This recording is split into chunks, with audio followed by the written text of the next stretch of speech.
if you wanted to look at the PV business, this is the third cylinder for you. Now, you ended fourth quarter with 6.5% market share, whole year 5.7 market share. 6.8. 6.8, 5.7 for whole year and 6.5 for the quarter. To start with, it's for last 2 years we've been gaining market share gradually there, but it's a very competitive market there. True. And you have taken some hard calls in this market going forward as well. Will it help you to cross the 10% market share barrier, because you have a target of being the top 3 in the domestic market? That's right. We have said that very clearly. That's a vision that we have put out there, because that's what gives you a credible play. A podium finish is important, otherwise we are no point playing in this game. So therefore we are clear that will be there. We want to get there, and we are also confident that with the green shoots coming up, with the kind of consumer response we are getting on our products, with the kind of consumers we are getting on the product, the kind of some very simple statistics. 85% of my products are bought by individuals, which is a very important piece. We are selling a lot of it to the fleets earlier. That has changed dramatically. That number will go down further in the coming year as well, because as we phase out the Indicos and Indicas. Because a lot of auto companies are now tying up with shared economy to increase as we move to a shared economy, and you're moving back to the individual customers. This is more than the customer segment here. I'm more excited about the way the brand is perceived. Yeah, first there is a brand that has to come together, then we can figure out where to take the brand to. I'm not for a minute saying that fleet brands are not appropriate. My brand has to first stand for something where people love my brand for what it is. It can't be you just forget the brand saying there's a white car that's landed up in front of you. You can't be like, you have to first love the brand. And that's the starting point. And coming from an FMCG background, brand is everything. We start from there. And therefore I'm so happy to see that brand is starting to land, that the consumer is now buying it. And most of these are young consumers, which means between you and me, most of us will not understand their psyche. They're very, very different guys, and they're very individualistic. They're highly, they're edgy. They have a point of view on everything. They're rebellious. Tech savvy. They're rebellious, which means they have a counterpoint on everything that you say. And if my majority of those kind of consumers, that's very exciting, because that fits in squarely with my design philosophy, which is where it is making people turn around and look at the next one saying, what was that? Where did that come from? And those edgy guys, so impact to design is core of how this brand is now starting to grow out. That's the third point. Then you come and say that you like to look at your JD Power customer service index, because that's where we were faltering big time. We are now number 2 with the market leader, which is very reassuring, and we should take it forward even further.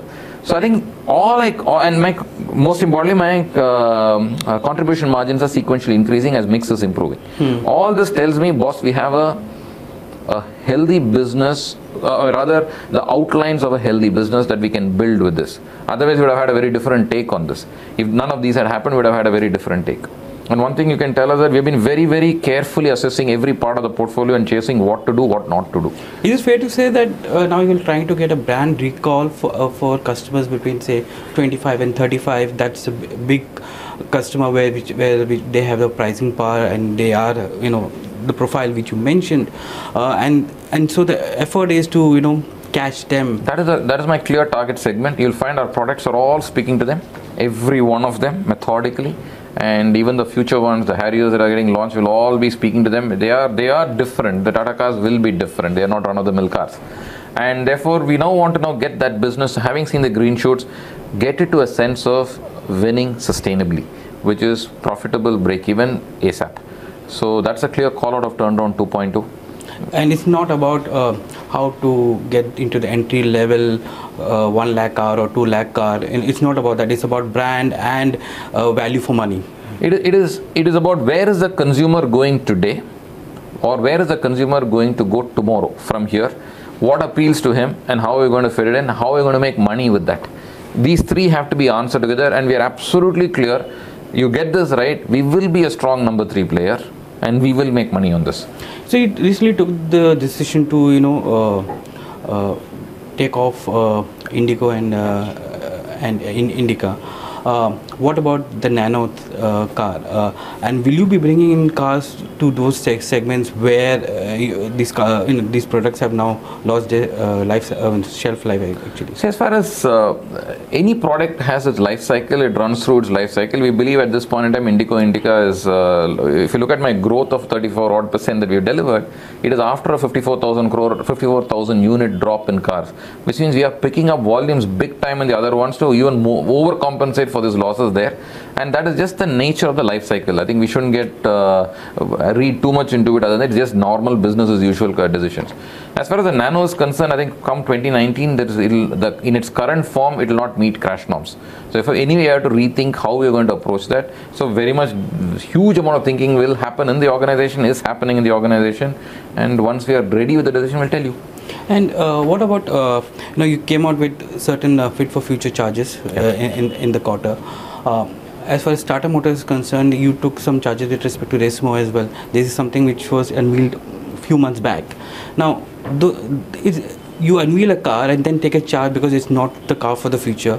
That's what you say. It didn't say car for the future. We can't afford what it requires to build the brand. So that doesn't mean that we are not open to finding a partner and then from which we can actually explore this opportunity if it is available. I think, which is what I'm saying, you will find us being very clear about. That's a bold move actually. Yeah, that's how I'd love you to see it. It's not that we have been erratic about it. We have said, boss, winning sustainability is a brief for PV. If you had to win sustainability, be careful where you're investing. What is the long-term place? And like I said, this is the total capex available. What is your thing that is going to make sense? Okay, fine. These things make sense. Resmo is not falling into that setup. Is it going to make money in this horizon that we are looking for? Because I have to reach break-even as a priority. In that, Resmo is not fitting the bill at this point in time. So we said, okay, park it. We have ensured it is ring-fenced and ensure that it is in a position to actually be monetized if need be. Park it there. But until you find somebody, you have to anyway write it off because you're not finding any commercial streams onto it. So accounting prudence has been exercised, but the technological capability exists. If we can juice it, we'll be delighted. If not, one fine day we'll make money and figure out a way to juice it. 3,500 crores is what you earmarked for Tata Motors India. I assume that's what you spent last year. And for the coming year? See, more on a long-term basis, where there's a BS6 investment that is out there for the next 2 years which we need to factor for, but on a sustainable... How much would that investment Wouldn't want to get into the specific numbers there, but on a sustainable basis, Tata Motors won't require more than about 4,000 odd crores. And that would come purely from the free cash flow? Absolutely. Which will come in. Absolutely. And purely for BS6 models, right? In that sense? No, I'm saying on a long-term basis, 4,000 crores is what capex you should over the next 2 years, or how many years? 4, no, on a long-term basis, if you want to run a Tata Motors, actually? No, just keep the BS6 out of the equation. Okay. If you have to run a business like Tata Motors, its scale, its size, will require about 4,000 crores of capex every year. Okay. Therefore, my operating cash flows needs to be at least 4,000 crores to begin with. Yeah. And then comes all my own aspirations of taking debt down and all that. So that's how I would want you to look at the financial model that we are mentally thinking about.